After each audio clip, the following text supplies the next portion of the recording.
The Intercooler Podcast is sponsored by JBR Capital, one of the UK's leading car finance specialists. Now, we only partner with like-minded organisations who really understand what it means to be a car enthusiast, and JBR Capital is a perfect fit for us. It's run by people who really love cars, and importantly, vehicle finance is all JBR Capital does. That alone is what the company exists to do.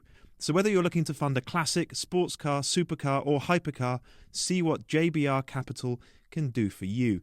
And it's not just about very high-end, expensive unobtainium. In fact, the minimum borrowing is £25,000 and the average £80,000. Head to JBR Capital on social media or jbrcapital.com online and tell them the Intercooler sent you. Right, let's get on with this week's podcast. Welcome everybody to episode 100, Andrew. Episode 100. I'm amazed we made it to episode 10. I know. And here we are. At 100. I know. 100. Feels like, I don't know if you've got a trumpet down there somewhere. There should be a fanfare or something, shouldn't there? There really ought to. Be wearing party hats or, I don't know, we could have... I've put a shirt on. If anybody's watching this on YouTube, I've actually got dressed up. Yeah, I've got a shirt on. You can just about see the collar of it underneath your jumper. Yes. I'm wearing my grey jumper that I wear every other week. I should have thought about this. Here we are, episode 100. I mean, so what does that mean? I think we've had Christmas weeks off, haven't we? So it probably is just about exactly 2 years since we started the podcast. Yeah. And 100 episodes later, here we are. So let's just think about the sort of origins of the podcast for a little bit before we get stuck into the topic this week. Yes. We recorded the first one in person at your house around. And it was actually because it was just basically, we had to sit at opposite ends of my sitting room. Yeah. COVID was just, well, where are we now? We're at the 7th of March. So this was pre-total first lockdown, but when it was very much a thing and we were having to be very careful. God, was that 2 years ago? Yeah. Well, actually, before that, I think I should say that the podcast was entirely your idea. And I went to reasonable lengths to convince you that it was a bad one. Because I just couldn't, and I said this before, but I couldn't. And to an extent, I still can't understand why people would choose to, give up a precious, 45 minutes, hour of their week, listening to you and I bollock on about motor cars. I'm incredibly grateful that they do, or that you do, and I'm amazed by the numbers and how well it's done. And yeah, it's been fantastic, and I'm so glad you persuaded me to stay with it, because if it had been my way, we'd never have done it. Well, there we go. I mean, I had no idea what we were embarking upon, to be honest, but it, to one degree or another, does seem to have worked out, doesn't it? So yeah, I mean, we recorded that first one in your living room, and then the guidance changed immediately, didn't it? And so we had to start doing them remotely, and with a few exceptions, this is how we've done it ever since, via Zoom. You at home, me at home, and it's worked out well. I mean, the podcast, it does seem to be going well, and I think probably consistency is the key thing. Every week, people know what they're going to get, they know it's going to be there, and as a result of all of that, it's now being listened to 1 million times a year, which is, I don't know, to me that seems like an enormous number. I know it's not in the grand scheme of things, but for two blokes chatting via Zoom, it's not bad, is it? I think it's okay. And and it's always up there in the charts, isn't it? I'm afraid I am vain enough to look. And we're almost always in the, it changes through the week, because the further away you get from the release of each broadcast, we're usually at our highest rate on about a Thursday, aren't we? And then we'll, I think almost without exception, we'll certainly be within the top 3 automotive podcasts in the UK and the top 10 of all leisure podcasts. We have been number 1 in both charts, and in the all-time automotive we're top 3 or 4, whatever. So yeah, just thank you to everybody for listening to it. It means a huge amount to us. I've really enjoyed doing it. We're going to continue doing it. And we're actually going to be using other podcast related thing in the not too distant future, but we can't really talk about that yet. But this, as you know it, will continue until you're thoroughly sick of us all. Probably, beyond that point, actually. And Yeah, I mean, and we now have our podcast sponsor on board, JBR Capital. Very pleased to have them with us. And it does mean that we can actually start doing more with the podcast. I mean, you and I have a lot on our plates at the moment with the sort of next big step for TI, don't we? So we're fairly flat out at the moment. But later on this year, I would love to start doing more with this podcast. And because it seems to have an audience, that's feasible now. We can start putting more time into it. So stay tuned. But as Andrew's already mentioned, we're just very grateful to all of you who listen to the podcast, all of you who have subscribed or followed on the likes of Apple Podcasts and Spotify. Without you lot tuning in, there is no podcast. And so we wanted this special episode 100, to be all about you lot, which is why for the next 55 minutes or so, we're just taking your questions. And lots and lots of you did send us your questions through social media, via Instagram particularly, hundreds. So we've got plenty to rattle through. Can I also say it makes it incredibly easy for us because we don't have to think of anything. We basically got you to do all the work for our podcast for us this week. So we thought we'd kind of give ourselves a week off and just get you to think of all the questions which otherwise we'd have to think of. So thank you for that. And the other thing I just want to say is when Dan says, thanks to everybody, I know that's the sort of slightly trite, obvious thing that everybody says when they've got a significant other, but we genuinely mean it. It's extraordinary, and it does make a huge difference to us. It makes us happy. So from the bottom of our hearts, thank you so much for tuning in and staying with us. And I think the phrase is the best is yet to come, hopefully, anyway. I hope so. So this one's all about your questions. Let's get stuck straight in. Indeed. I've got them on my phone and I'm just going to rattle through them. And the first one is from TalkSpeak. Hello, Ed. You've both been lucky enough to meet many famous drivers, execs, designers, engineers, and more. So which automotive personality have you never met but would most like to? And I'm going to open this one out a little bit. They can be living or dead. And I'm glad. Because actually, I thought about that, and then I wrote a list, and there are 4 names on it, and 3 of them are dead. Okay, so I'll give you mine first. Go on. And this is purely because of the romance of it all, and people talk about this individual, people who have met him in these amazing terms, and they talk about his aura, his presence, and his character. I can't imagine there's anyone quite like Enzo Ferrari to have spent. Okay, that's one on my list. Yeah, I suspected so. And we know we know certainly one person who spent time in his company, and Mel Nichols has written about meeting Enzo Ferrari for us on the TI app. The story's on there if you want to find it. But why is he on your list? Because I think he's the most interesting person who's ever been. If you think about the brand that he built, the character that he was, his absolute raging passion for racing, which underpinned everything. His history, his very sort of controversial approach to things. Everything from his private life to the way that he treated his drivers. I'm not sure he was a particularly nice bloke.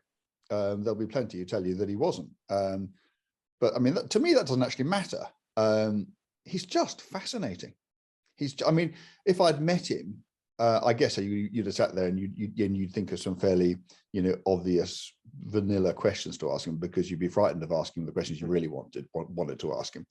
But if you could have sat down and interviewed him and just asked him the really tough questions, like, did you really actively seek to pit driver against driver?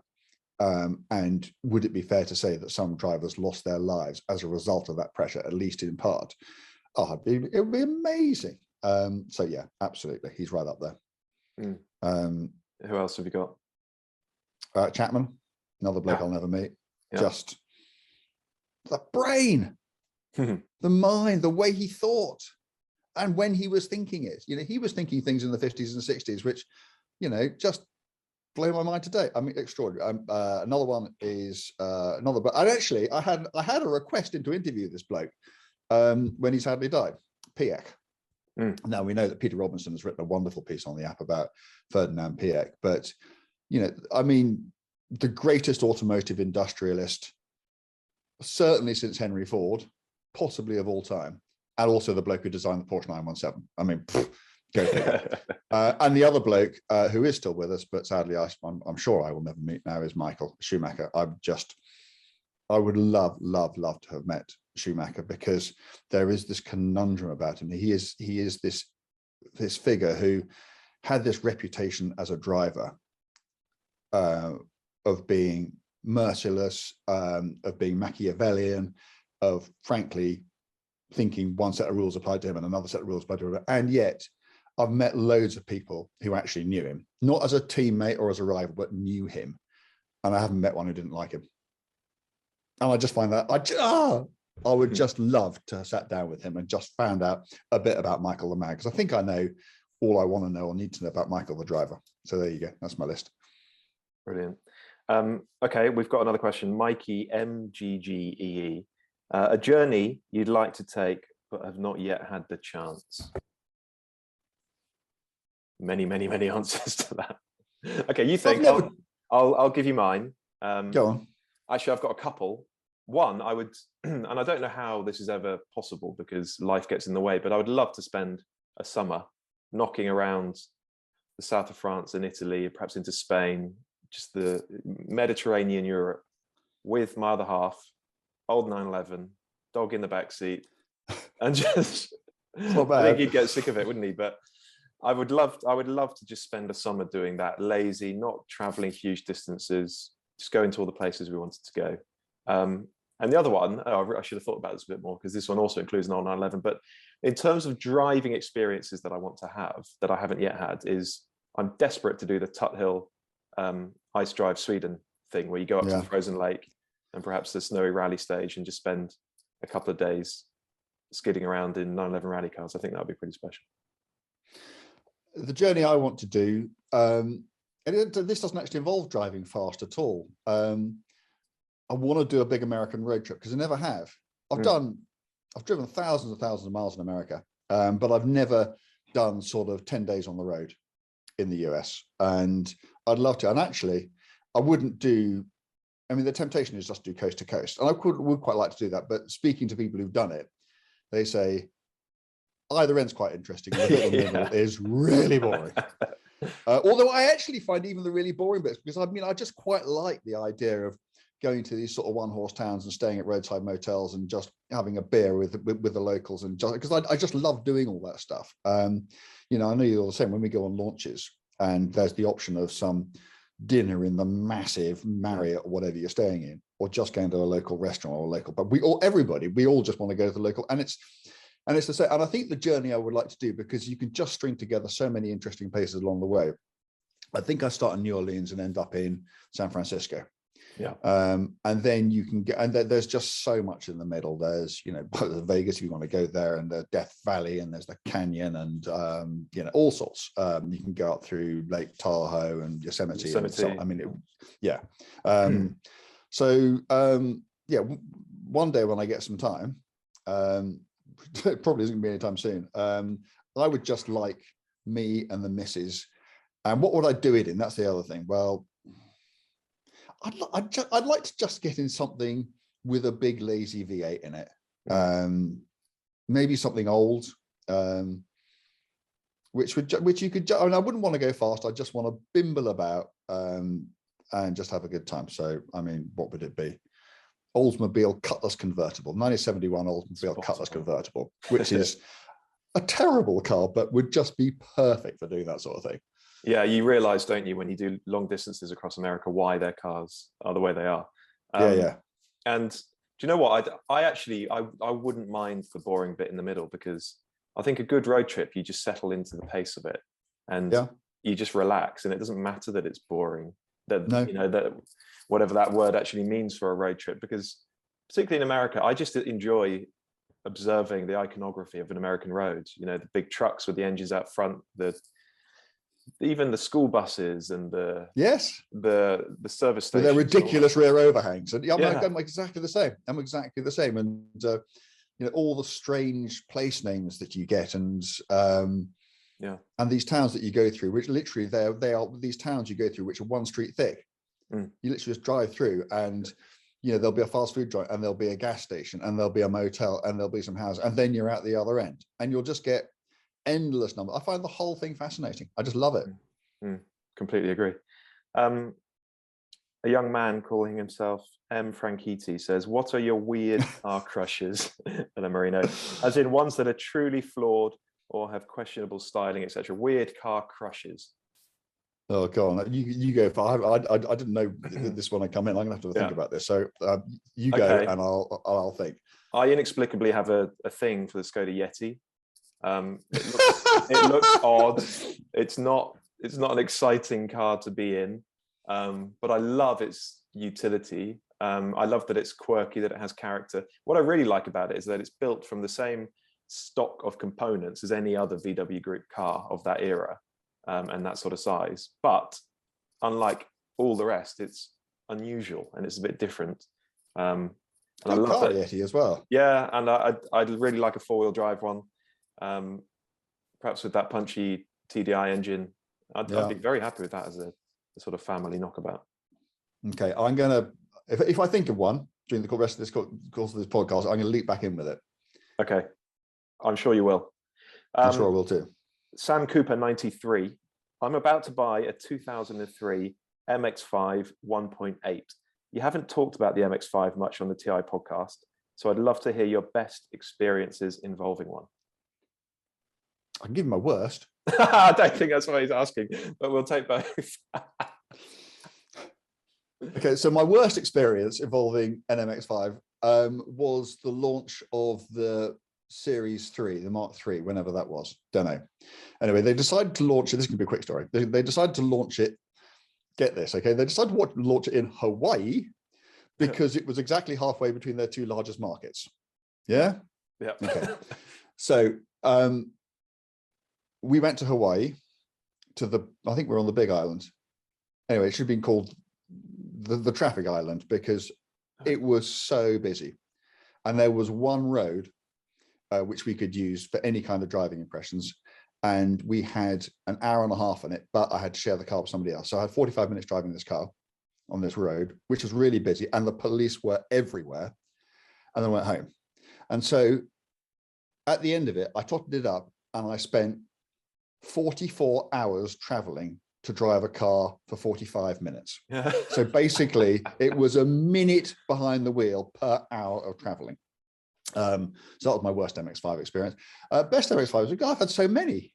I think probably the best was I did a 24-hour race in one years and years and years ago with Matt Pryor and Jethro Bovingdon and Ben Anderson from Autosport.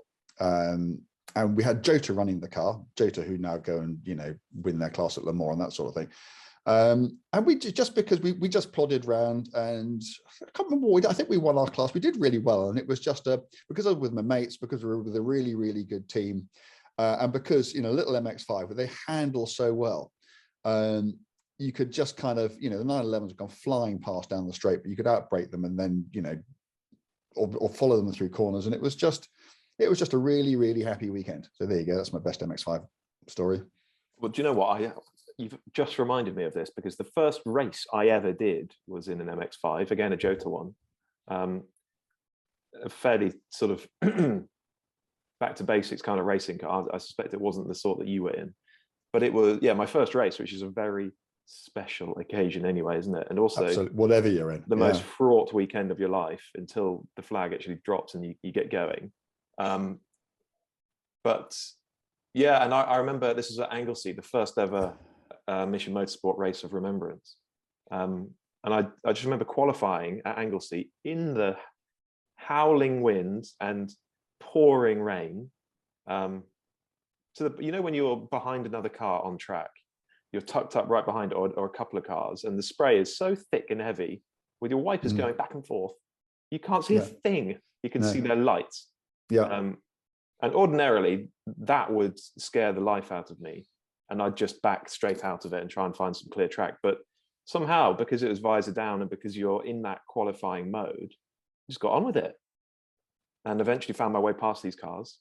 And I, in a grid that was 70-80% Mazdas, I was a second faster than any other Mazda. Wow. And I was, wow. I think we probably had an advantage with tires or whatever, but for a first qualifying, that was very special. And yeah, that will stay with me forever. The other one is, again, it's motorsport, but the most accessible form of motorsport there is, auto solo. And I've spoken about it on this podcast before. I did an auto solo day with the Bristol Motor Club down at Weston Zoyland near Bridgewater. And it's first and second gear stuff, skidding around cones. And it was a very tatty, but mechanically sound original MX-5 that the chap bought for 800 quid or something. And for that sort of thing, the car was absolutely perfect. Light, nimble, rear drive, so you could do big slides around all the cones.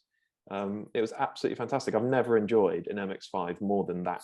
So if you're buying an MX-5, honestly, just check out auto solo events and get stuck in. You will love it. Okay, let's move on to... Hang on, I've got a weird crush. Car crush? Yeah, my answer to your Skoda Yeti. Okay. Fiat Panda 4x4. Oh, good one. What generation? Early as possible. Yeah. So original. So because I have a theory that the greatest off-roader in the world is a Panda 4x4 on winter tires. Yeah. Because it will be the lightest four-wheel drive car you can get and the most compact. And every year around here, well, not every year because I don't have this year, but most years around here, we do get cut off. We would be cut off if I didn't have my old Series 3 Landy. And the only reason I don't have a Panda 4x4 is because I got that Land Rover, and because I passed my test and I can't sell it, so I can't justify having a Panda 4x4. But I just love the ultimate utility of it. As I said before on this podcast, I love more than anything else. I don't care whether it's an old Fiat 500 or a Ferrari F40. I love cars that know what they're for. Cars that just, and don't try to do everything, just try to do one job really, really well. And I can't think of a better example of that than the Panda 4x4. So there you go. I'd like a really good condition, but not so good I'd be scared about using it original 4x4 Panda. Yeah. Sorry. Right. Next question. Well, there is no cooler car at a ski resort than a Panda 4x4 You just know they'll keep going where all the modern SUVs get stuck. Silver Fox 14. If you could be the boss of any car company, which would it be? Why? And what would you do? My answer is whichever the most profitable car company is. And I would keep doing exactly what they're doing, because... So that'll be Porsche then. Yeah, I'll just keep doing that, because honestly, in this day and age, the thought of being in charge of a car company scares the life out of me.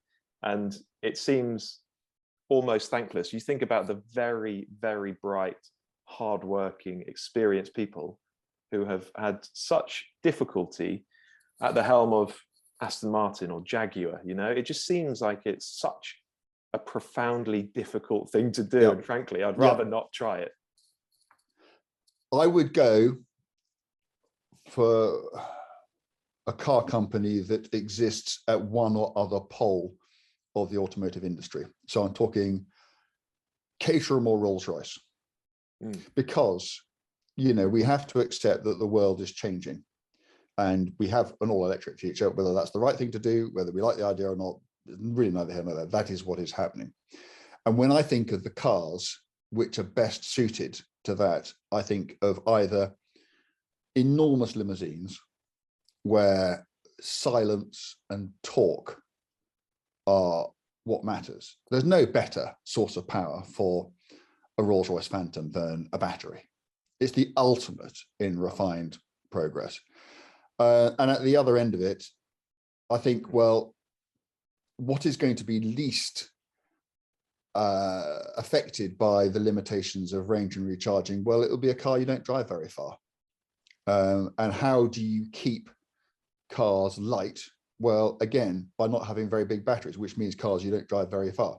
So something like an Ariel or something like a Caterham, and also because of the way that you can control the way power is delivered in an EV, I think although obviously we're going to miss changing gear, we're going to miss the noise and everything else, I think that there will be great opportunities for being an idiot in those cars, just because they can be so. And Porsche will tell you that the Taycan on the limit is the most controllable car they have ever made for exactly this reason. So I think that there will be ways of having fun in cars, and as long as they are pure recreations, so you don't have to go very far in them, and they don't take very long to charge because they don't have very big batteries, I think there's a huge opportunity there. So I would like to be in charge probably of one of those, actually, rather than Rolls-Royce, because I think Rolls-Royce would scare me.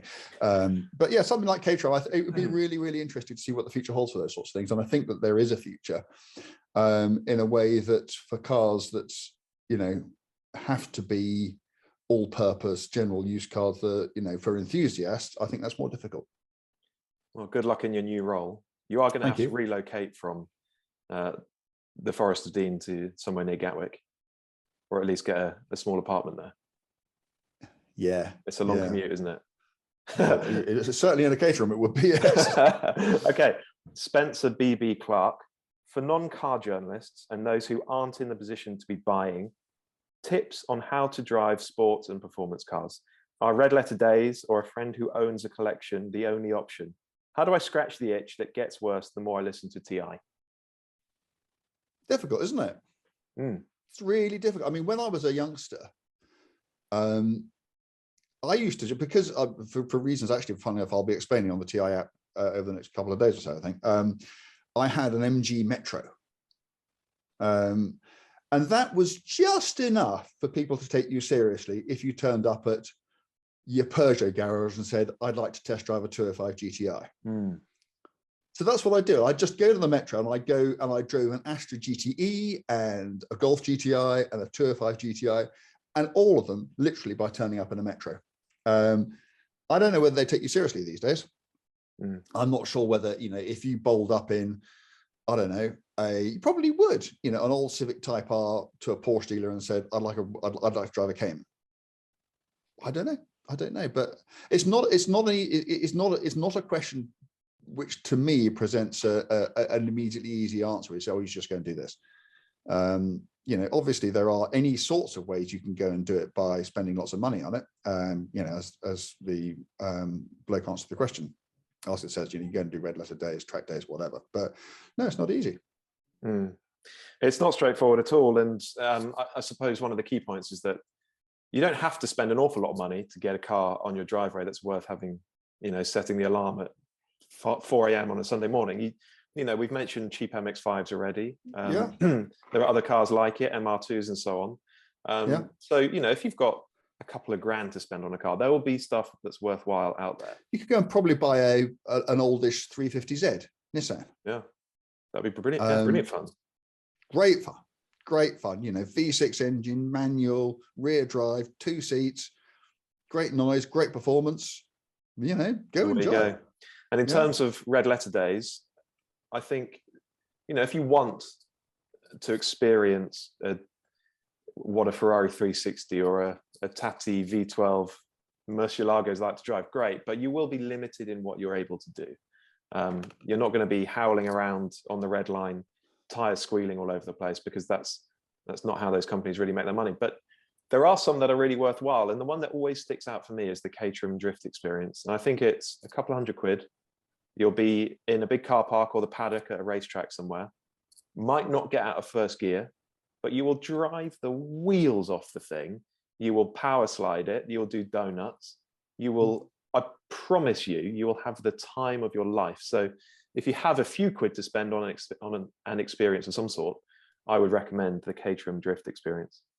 Yeah, no, it's a very good point you make, because these, you know, I know someone who's doing a company that let people drive very special cars.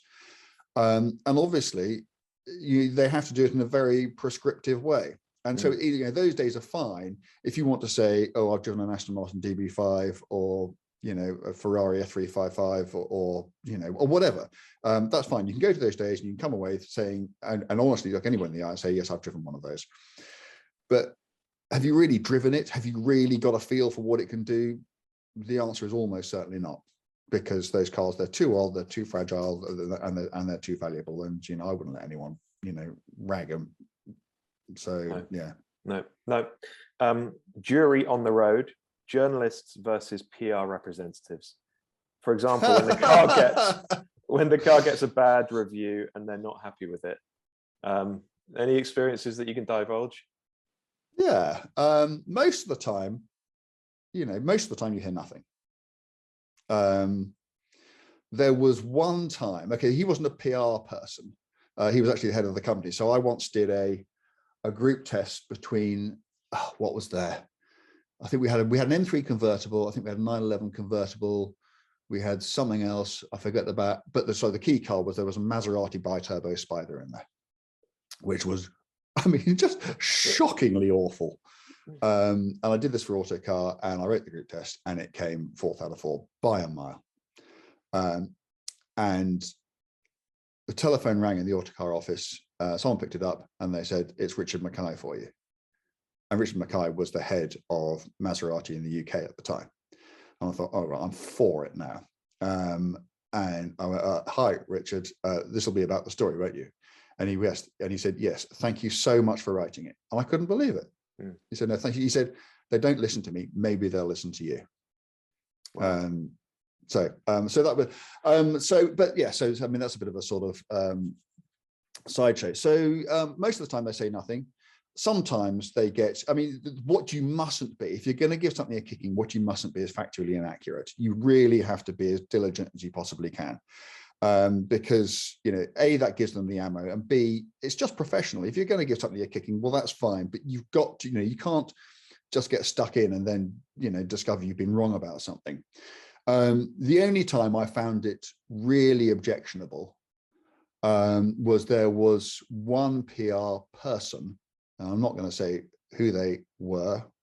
I'm not even sure if they're in the business anymore or which company they work for, but I wrote something which was, you know, not convenient for them, and they rang me up and said, "Andrew, I thought we were friends." Oh.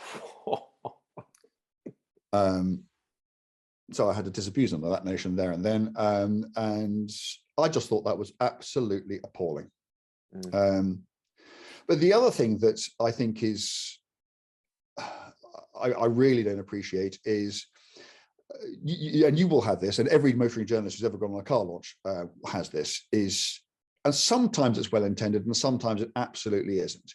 You get out the car, so you're flown somewhere by a car manufacturer, you get put up in a posh hotel, you get to eat all their nice food, you do all this, and that's all on them. So you're kind of there on their ticket. And so that is, you know, we do it because we couldn't get to drive the cars any other way, because there's no way any of us could afford to pay for these things ourselves. And so you have all that experience, and then you go and drive the car, and you get back at the end of it, and the PR standing there and go, "Well done. What did you think of the car?" What are you going to say? Yeah. Because you're right, because if you have reservations and you don't voice them there and then, but you write about them, you may well be called up on that later on. Yeah. You see, your choice is to either be rude, frankly, and just say, "Yeah, thanks for, you know, flying me out here and putting me up there and giving me all that lovely food, but your car's still crap," which is infinitely the preferable route to take. Or you go, "Oh no, I thought it was great," and then you're put in a position where you either have to write something you don't believe, or appear to be lying. What I tend to do is think of something which is incontrovertible, which doesn't actually provide an opinion. So what do you think of the car? It's really fast. Yeah, and then walk away. And then walk away, because that's the only way I can fudge it. Because, you know, I mean, I should just say, "I'm really sorry, but I don't like it." But the problem is, if you do that, then you provide the PR person with a crisis they feel they need to manage, because they'll think, "Oh, blimey." So, and then what happens is you then get buried into, and then they spend the rest of the launch trying to persuade you that you're wrong.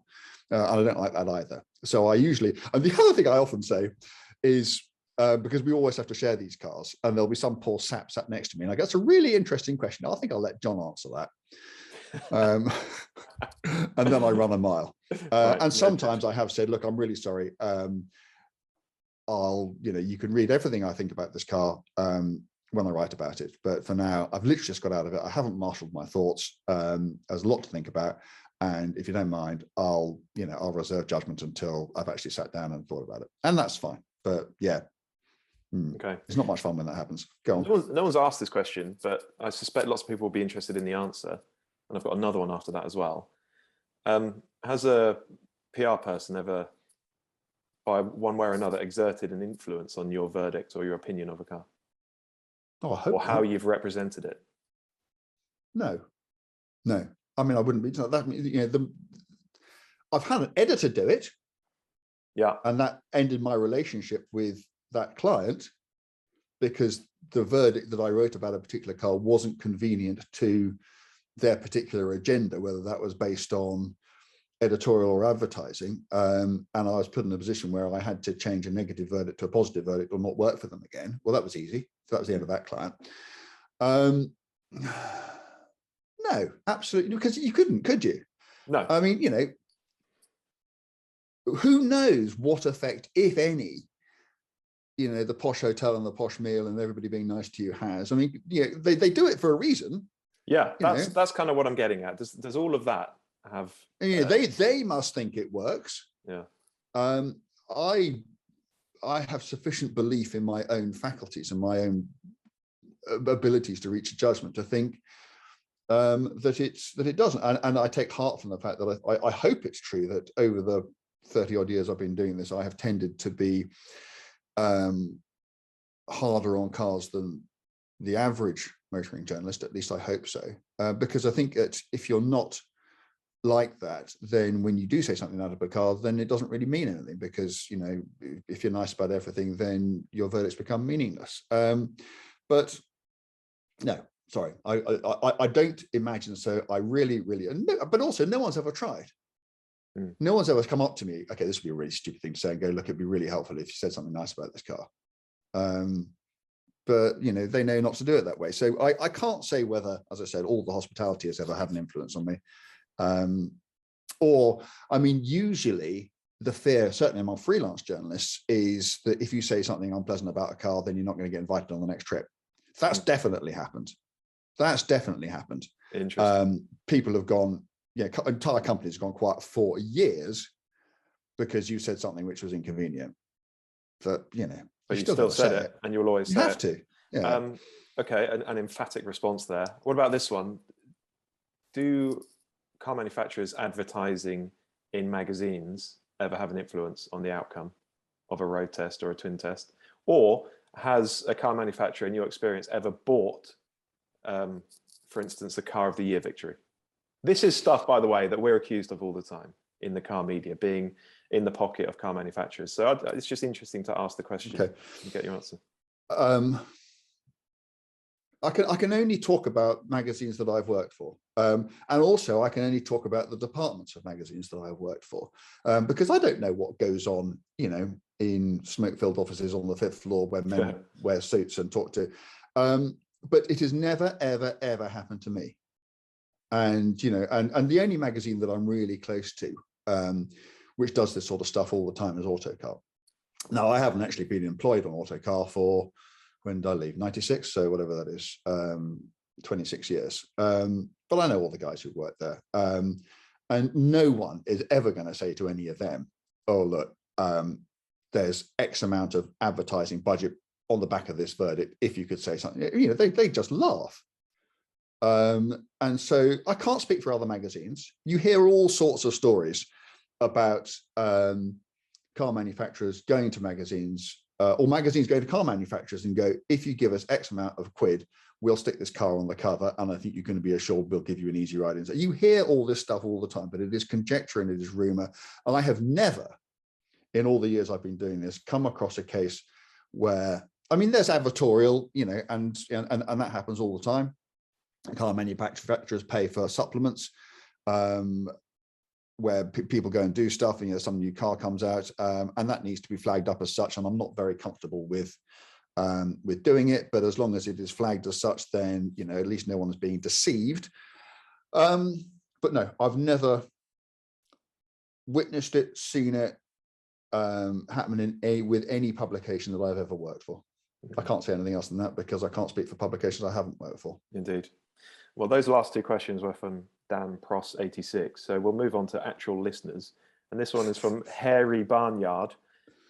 What's the one thing punters can do that doesn't cost anything other than some fuel to safely and legally improve your driving? Okay. Two things. I can think of two things which are safe, legal, and genuinely improve your driving. first is an environmental one. Go somewhere you can drive. Don't, so, and both these things are a time investment. So that I guess there is a cost there. But you need to go to somewhere where you can focus on your driving, when you're not being distracted by other things. I don't know, traffic lights, other road users, whatever. The second thing is, and I think this is probably the most important thing, and it's actually something that I do and I've always done, is the problem with driving is you're always doing something else, because you're always driving to a destination where you're going to go and meet friends or have a meeting or take your kids to school or go to the supermarket or whatever. And so driving is this kind of thing that you do because you've got to do something else. It's always secondary. So just drive. Get in your car for no purpose other than to drive it. And so it isn't, the sort of the sideshow. It isn't something which you kind of think about in the, in between everything else. It is all you're thinking about. Clear your mind and just think about the way your car is addressing the road. Think about your gear changes. Think about how you're steering. Just think about the whole process of driving. Talk to other people who drive lots as well. But basically, drive. You wouldn't. I'm just trying to think of an analogy. If you're, revising for a maths exam, all you do is think about maths. So if you want to get better at driving, just think about driving. Don't think about anything else. You wouldn't start thinking about geography halfway through your math revision. So don't be distracted by anything else. And then you'll get better. And just concentrate more. Jim Clark always used to say, if I want to go faster, I concentrate harder. And then the speed just comes. He doesn't think, I'm going to drive faster now. So he doesn't, he didn't sort of grip the steering wheel more or put his foot down. Let's go fast. Yeah. Let's go faster. You just concentrate more. And it's, there are no shortcuts. That's what it's about. And you'll only be able to concentrate more in an effective, productive way if you're in an environment which allows it, and if you're not being distracted by having something else to do. So go somewhere you can drive, and drive for the sake of it. It's also wonderful fun, because if you do get held up, which is unlikely, just turn off the road, find a turn, or turn around, go the other way. It doesn't matter, because you're not going anywhere. You're just driving. Or pull over at the side of the road, wait 5 minutes, and then the road will be clear again, and you'll never catch up whatever was holding. And so, it is an incredibly liberating experience, and I commend it to anybody. Sorry, I'm banging on a bit there. Next question. And also take pride in your driving, because that will put you, well ahead of 90% of drivers on the road. So take pride, want to be a good driver. That's the first step. And also, don't worry about being fast. Just be smooth. Make that the first thing. Smooth and safe, and anticipate. When you change gear or brake or accelerate, the car's sort of jerking and jolting over the place, just get to a point where that's not happening, where you're just operating the car very smoothly. And then with anticipation, with observation, the speed will come, if that's what matters to you. Can I mention one more thing, which is if you're driving on a track, and this was something which another great motoring journalist and racing driver, Mark Hales, taught me, years and years ago. And I kind of knew it, but I'd never even really sort of thought about it. And I think he calls it the circle of adhesion. And if you're on a track, and this only really applies to on the limit, and if you think of grip as being a circle, where acceleration and braking is, takes you to the edge of the circle, and sort of north and south, and cornering takes you to the edge of it, east or west. Whatever you're doing with the car, you have to be on the edge of the circle of adhesion, because your tires can't go beyond the edge of the circle. So you can't be braking as hard as you possibly can, and cornering as hard as you can, because that takes you outside. You can't do both. And so everything is about balancing the car at some point on the circle. So if you're in the middle of, if you're accelerating out of a corner, you can only accelerate sufficiently that your tires will allow, and your tires won't have as much grip as they did if you were just in, sort of constant state cornering, because you're asking them to work beyond the limit of what they can do. Yeah, in the two axis.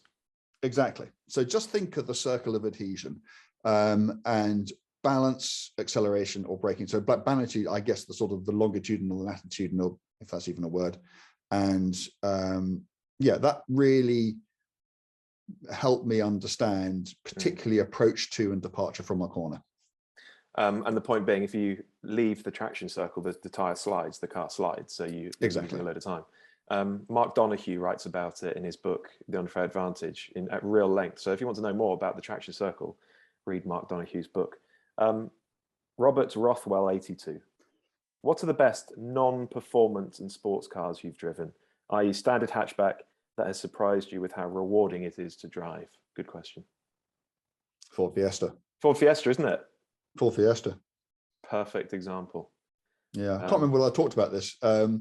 My daughter came home for a weekend a few weeks ago and turned up in a 99 PS 1 litre Fiesta that her work had hired for her. And this thing had done, it'd been bounced off every curb. It'd done a load of miles. Not by my daughter, I hasten to add. What a fantastic little thing. What an absolutely fantastic little thing. And it wasn't just that it was fun to drive, which it was, a peppy little engine, lovely balance to its chassis. It was completely usable. It was quiet and it was comfortable and, it was functional and it was just fantastic. Fiesta.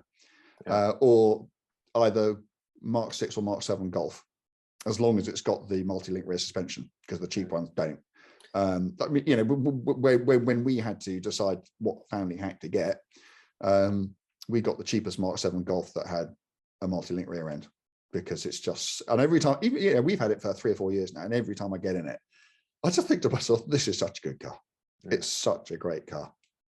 Original Focus as well. That was, I never owned it. It was my mum's car, but that was the car I drove most when I was 17, 18, 19. Yeah. And I learned so much from that car about what good steering is, what good balance is, even adjustability, body control. Wonderful car. So much of it comes down to rear suspension, doesn't it? Yeah, surprising actually. Yeah. Doesn't even, and the Focus had that revolutionary control blade rear suspension, which everybody still uses today, and with good reason, because it provides that precision, doesn't it, while maintaining really good ride quality. It's a work of genius, and I completely agree. Okay, a slightly different question. Sam Kram, I hope I'm pronouncing your surname right there, Sam. I'm very conflicted as a car enthusiast and environmentalist. I love manual transmissions and fabulous internal combustion engines, but I also have a love for nature, and the thought of destroying our planet because of my rather insignificant interest terrifies me. Do you both feel this conflict, and how can nature and car lover balance these passions? I do feel it, and increasingly, I think as you become more aware, you feel it more and more. I do have an answer for this, which is go and drive an old car. Go and have a classic. I mean, I think one point is that basically it's almost impossible to do anything without damaging the environment. If you have your, you have your Weetabix in the morning, that's come from somewhere, and there have been emissions associated with it. So I don't think that, obviously what you can do is estimate what your CO2 emissions are, whatever, and there are any number of CO2 offset projects you can get involved with planting trees and that sort of thing, and that's all very worthwhile doing.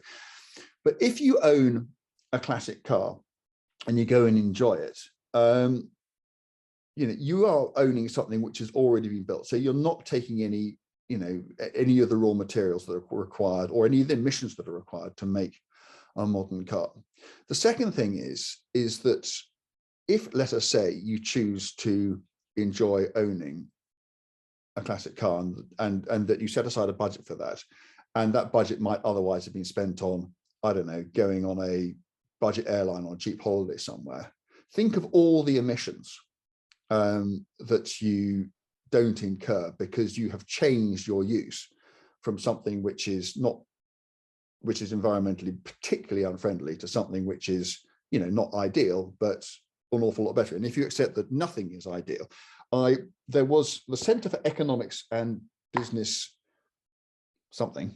I wrote it down, but I can't read my own writing. Sorry about that. But they wrote, and I've done some research for this. Yeah. If classic vehicles did not exist and their otherwise owners spent their money in a normal way, it would lead to emissions in these key sectors more than double those spent on classic and historic cars. There you go. So there you go. Yeah, and also if you spent, instead of going on one holiday, you have a classic car instead and spend that money on a classic car, your emissions, according to the same report, are 90% lower than they would be if you'd gone on that holiday. So buy an old shed is my answer. Yeah, it's so easy as a car enthusiast to feel under siege, to feel like an easy target. But actually, when you start interrogating the science, it doesn't stack up at all. And what's more sustainable than keeping a car that was built 30, 40, 50 years ago running? Or, it emitted most of its emissions in manufacture. And that's long in the past. So keep that thing going rather than buying a new car that has to be built from scratch. Also, if you're being made to feel guilty about getting some pleasure out of driving a petrol car, what are we talking? For pure pleasure, I mean, a couple hundred miles a month, probably. You really have to start interrogating every other life choice that you make. Are you traveling unnecessarily to football matches? Are you eating avocados? Yes. What do you do with plastic bags? There are so many areas in your life, in your everyday life, where you can be more ecological, greener. And just getting or not driving your car for fun anymore, it's actually not going to make any difference. There are so many more things you can do. Also, we don't do big miles in our cars purely for fun. So the emissions, it follows, the emissions are tiny. Most of us, our driving on the road is to do with commuting, isn't it? And no one makes you feel guilty about that, perhaps because there's a sense that you have to do it to work. But for me, pure pleasure driving probably represents 4 or 5% of my total mileage. Yeah, so I'm not about to be made to feel guilty about it. I think it's just worth having a sort of 360-degree assessment of this sort of thing and understanding that it's actually a tiny, tiny part of your carbon footprint. It's an interesting question, though, and there's another one here on a sort of similar vein. Paul CCSS. I love cars, but getting more and more uncomfortable with the materialistic aspect of cars these days. Is that a thing? And actually, I think that it is a thing. And for me, cars, particularly exotic cars, have been appropriated by a crowd who actually has no interest in cars themselves or driving or engineering or design, but they're into the image, they're into attention, they're into making noise, being seen, telling the world that they have money. So certain cars have been appropriated and they are used in a way that makes me feel quite uncomfortable. And so when I find, on those few occasions that I find myself driving through town in a Lamborghini or something, I know how it must look. And that sits uneasily with me. But I know that I'm into cars for more meaningful reasons. And so I understand that point of view, but I also don't particularly wrestle with it. Yeah, it's interesting. I mean, I think it's, I share your point of view entirely. Because it's just not me, I've never really understood why people buy cars, not for what the cars can do, but for how they think they make those cars make them look. It's just not something that I've understood. But just because I don't understand it, I wouldn't say therefore it is invalid. It's not relevant to me. But yeah, I mean, all I would say is that if you are buying something which is hugely environmentally unfriendly, just so you can make some kind of statement to your neighbors or to your friends or to people on the pavement who you'll never see again, I do think that maybe that should perhaps be looked at. But we all know the vast majority of cars, and I'm not just talking about Lamborghinis and supercars, but we know that the SUV, the rise of the SUVs, and even the crossovers when they first turned up, people didn't buy these cars because they were the absolute best at the job that they require them to do. Almost always, all the time, they weren't. People were actually compromising, having cars that were less good at what they needed those cars to do because they thought that car made them look good. in whatever environment they found themselves in. And you know, I think that's a luxury that perhaps increasingly we as a world can't afford. But then again, you know, I'm not going to sit here and be, well, I am being judgmental, but you know, it is just my point of view. And you know, there will be others who come on and might say, actually, you know, I love my car because I feel good about it, and that really helps me, because you know, it helps me present the image to the world that I want. And is that wrong? It's not something that resonates with me at all, but I wouldn't say actually, well, you're wrong to feel that way about it, because I'm not even I'm quite that judgmental, but yeah, it's a real issue.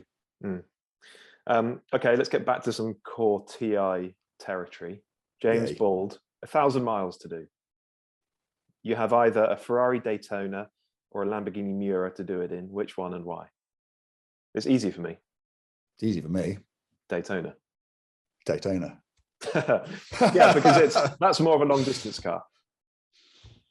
Yeah, I'm more likely to get you there as well. There is that. So slightly unfair. Well, probably, I don't know whether it is or it isn't. Yeah, I mean, a Miura to me is probably the most beautiful road car there has ever been. I love the innovation that's in it. I love the reason for its creation, which was basically a two-fingered salute to Endo. There's so much about the Miura that I absolutely love. But as a driving machine, you know, to be fair, I've only driven one Miura once, and I've had much greater exposure to Daytonas and much more recent exposure to, I say Daytonas, but I have driven a couple, but I did have, you know, I've driven around Snowdonia as fast as I can make a Daytona go. So I have some understanding of what that's like. And yeah, and also, you know, there is some iconography there, isn't there? You know, the sort of the ultimate front engine Ferrari V12 two-seat sports car. I mean, it's just it for me. Yeah. And also as a kid, and in fact, you know, all through my upbringing, I was just a Ferrari guy. I was always disappointed when a Countach beat a Boxer in a group test. So, and there's a bit of me left over in me from that era. So, I mean, today, you know, modern Ferrari, modern Lamborghini, I would just, you know, assess them on their merits. But, you know, back then I was a Daytona man, and I still am. This is right up your street, this one. Johnny Kentfield, I'm taking my first trip to Le Mans this year. Yep. What are your personal do's and don'ts for the 4 days in France? I was about to say, don't go this year, go next year, because next year is going to be the year. But actually, well, maybe this year will be a good year, because maybe it won't be quite so busy because everybody will be waiting for next year. So personal do's and don'ts. Do watch the bloody racing. So many people go there and, you know, and they get carried away with drinking beer and getting drunk and everything else. Don't get so utterly plastered on Saturday night that Sunday is effectively ruined for you. It's a very, very long race.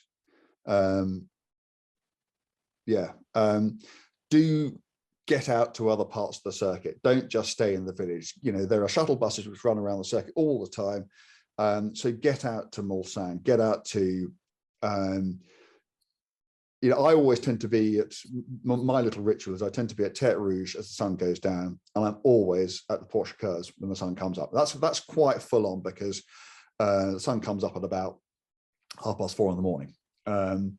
But to be there, and these cars are already battle scarred, and to at such quick corners, it is absolutely epic. Sort out your accommodation. If there's anything you can do to get access to private, how can I put this, lavatorial facilities, do it. I'm not quite sure how you do that. We're very lucky. We have press passes, so we can just go and use the facilities in the press room. But you know, before I was a motoring journalist, I used to go to Le Mans. That was the thing that I dreaded most. You know, queuing up. I mean, and then the sort of the vision of hell, everything overflowing. I remember an old lady sitting there who would sell you loo roll by the sheet. So if at the very least, take your own bog roll. Get a good place in the campsite. And pace yourself. Also, if you can be there for more than just the race, get there for more than just the race. It's so good. I mean, you know, Le Mans, people forget Le Mans is a sort of week long, you know, particularly with qualifying. event. And if you can be there for a few days, then that's fantastic. Go with mates. If you can go down as something fun and interesting, do that. Don't take the obvious route down to Le Mans because there are police all over it. So the dual carriageway from Calais to Le Mans, actually sometimes if you go at strange times of day, or not when everybody else is traveling, you can go down there quite quickly, but you won't have a great time because you'll be too scared to go fast, because the police know all about Le Mans they know that the Brits come over and you're just a sitting duck. So take your time, cruise down, maybe stay somewhere en route, use the little end roads, don't just sit on the dual carriageway, and you'll have a really, really good time. Yeah, enjoy it. It's fantastic. Right, we've done an hour already. So one last thing. So Radio Le Mans. Okay, get radio. They'll sell you little radios. The problem with a 24-hour race is you so quickly lose track of what's going on. And there is this British radio station, John Hindhoff and his mates, which is it's probably the single, apart from the Grand Marnier pancakes, it's probably the best thing about Le Mans. And I literally wander around and I have it in my ear for 24 hours. Apart from so get some sleep. That's another thing you should do. Don't be one of these guys who go, stay up all night. Don't do that, okay? Because it'll just ruin Sunday for you. I hope that's enough do's and don'ts. Brilliant. It's all in there. So we can do one more. This is from Hunter Sands 25. Henry mentioned Lego Technic sets in his Escort article on the TI app, that is. I was wondering what you guys think of the role that model cars, be that Lego, true scale models, Hot Wheels, RC cars, etc., have in the automotive world. Are they a good way to experience some of our favorite cars we otherwise couldn't afford, or are they too far from the real thing to play that kind of role? Completely different, but no worse. I mean, I'm rubbish at building those things. I really am. I'm just hopeless. But as a sort of weekend project, if you particularly got a mate, I mean, I've got a brother who is really good at that sort of thing. And I can remember not that long ago, we built a Tamiya radio-controlled 911 RSR kit. And it was such a fun thing to do. And also, it helps your understanding of cars. It helps you, you understand the way that suspension works. It helps you understand the way that differentials work. And if you take your time over it and don't get completely, which is what happens to me. I just look at the kit and there's sort of, 2,000 parts fall out the bag. And you think, well, I'm never going to turn this into a car. But then you think, well, there's no time pressure. It's just really good fun. It's got nothing to do with the cars themselves. It's got, it doesn't in any way replace the experience of driving them or having them or seeing them or whatever. But they're no worse for that. It's just a completely different thing. I'm not very good at it. I don't do it very often, but when I do, I always enjoy it. There's a lot to be learned. Our mate Chris Harris has spoken recently about learning about suspension layouts from Tamiya RC kits. Yeah. We know Lewis Hamilton raced RC cars before he was old enough to go karting. And I looked into the world of sort of elite level radio control car racing a few years ago. And actually, the level of detail that they're getting into is extraordinary. They really are thinking about differential settings and dampers and how they prepare their tires. So, if you want an insight into it, RC cars are a brilliant way to do that. Well, we should end it there. Otherwise, we'll just keep on going for hours and hours. But that was episode 100 of the Intercooler Podcast. We're taking your questions. So thank you, everybody who sent them in.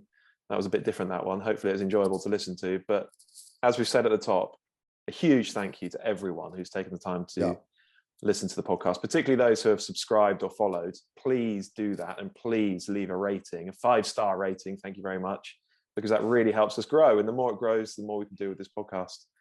And we'll carry on. There's plenty more that we can talk about. We're not about to stop anytime soon, are we? So please do subscribe, do follow, rate and review. Any final words, Andrew? Yeah, look forward to the next 100. Oh, crikey. There's a prospect. Next 100. Great. Okay, well, let's crack on. Let's get to it then. Look forward to it. All right. Thanks, thank you so much, everybody. Thank you to JBR Capital for making it all possible, to all of you for listening to it. And we will see you for podcast 101 next week. Bye, everyone. Look forward to it. All right.